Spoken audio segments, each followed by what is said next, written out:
Thank you. Forgive me for speaking in English. I want to begin by remembering something that a colleague told me when I began covering the Middle East in 1980. The colleague said, if you're going to cover this subject, one word of advice: pessimism pays. And I hate to say it, but that was good advice, especially in writing and thinking about the Palestinian issue over all these years. If you took the pessimistic view that things weren't going to work out, you were usually correct. If you're an optimist, this has been a story that breaks your heart.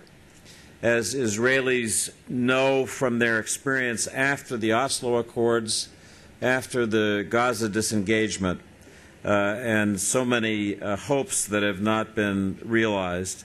But here we still are discussing the subject. What I like best about the INSS report that Gilad presented is that it is fundamentally based on Israel's national interest. It's not about responding to U.S. demands or Arab pleas or people's hopes and dreams, but about the fundamentals of national interest, which I think is the only rock that you can build on in foreign policy.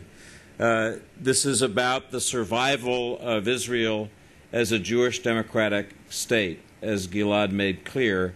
And so I take myself out of that realm of optimism and pessimism, hopes and dashed hopes, and put myself on this firmer ground with you and this report in talking about national interest.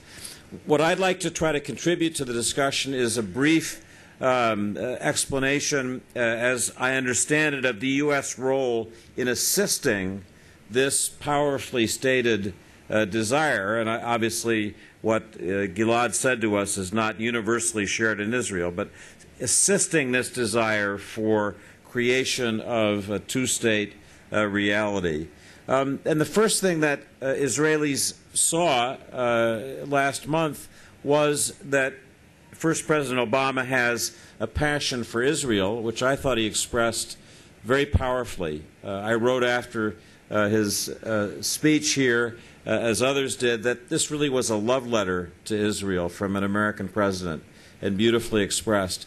But President Obama also expressed the deep feeling he has about the Palestinian issue. And I thought when he said to Israelis, you need to see the world through Palestinian eyes, you need to put yourself in their shoes, that was a statement from the president that although his own personal role may not be at the front, that he remains committed.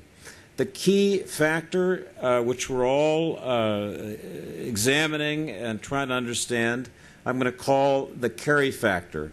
John Kerry, the new Secretary of State, has made a personal commitment to this issue. He believes in returning to the kind of personal diplomacy that Israelis remember from the days of Henry Kissinger, shuttle diplomacy. He's already been to this part of the world several times. He's coming back. And we'll see whether personal diplomacy can make a difference, as John Kerry believes that it can.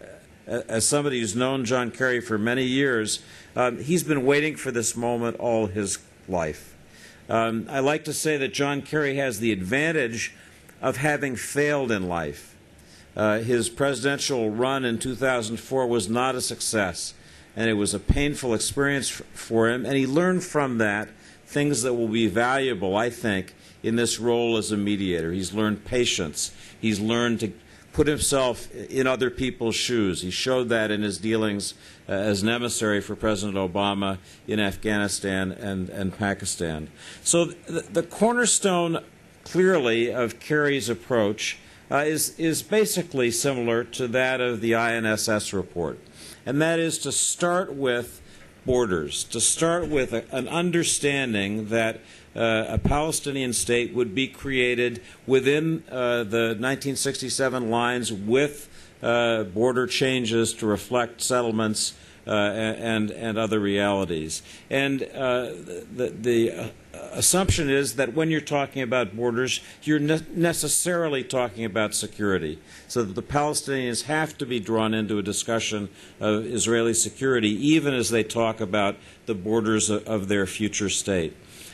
As an initial confidence-building effort, it's clear, although it's not announced, that there's a de facto moratorium that's begun. I've noticed there are no Israeli announcements of late about settlements, and we're led to expect that will continue for another few weeks towards something like the end of May. I also notice that there have been no Palestinian discussions about internationalizing this issue, taking the issue back to the United Nations, going to the International Criminal Court.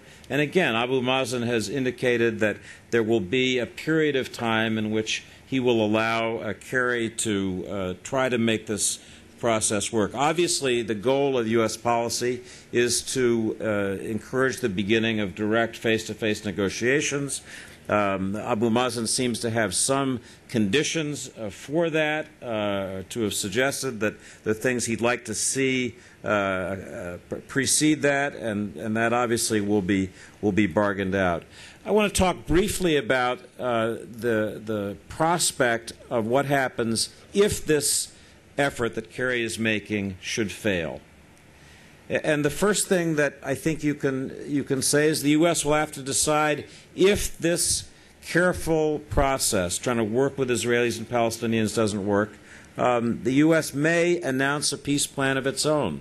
It may take the basic parameters, the elements that we all expect would be part of a final deal, the kind of thing that Ehud Olmert proposed to Abu Mazen. And if you read Condi Rice's autobiography, the map that Ehud Olmert drew up and gave to Abu Mazen, showed to Abu Mazen, that kind of basis obviously would provide the base for a U.S. peace initiative, which we would then take to the parties. The other alternative is to walk away. And I think that's a very real possibility. President Obama is willing to go up this hill again, and Kerry certainly is energetically running up the hill, trying to make progress. But if it doesn't work, I think it is a possibility that the U.S. would walk away. I think, as Gilad said, the Arab Peace Initiative provides a useful basis, especially in a time when Israel, Saudi Arabia, the United Arab Emirates are sharing some basic strategic interests and assumptions in this region. And the idea of reaching out to a Saudi proposal and making that an alternative basis for peacemaking, I think, is important. The report talks about independent. I'm going to finish with one observation, and I thank you for the note. An independent separation initiative, and I hope other people will talk about that. The final thing I want to say is this. Often, when you're trying to do really difficult things, there's an argument for front-loading the political pain. If you wait, as we always have with the peace process, for later for the political pain, we know what happens. We've watched that.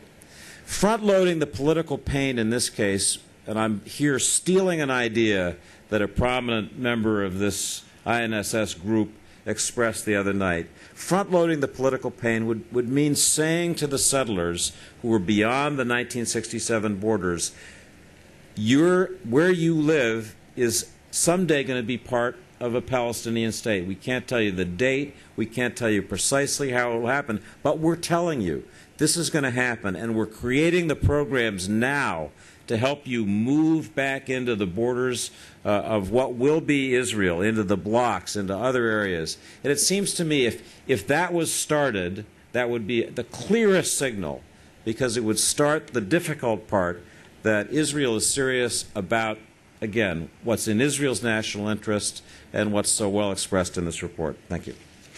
Thank you, David.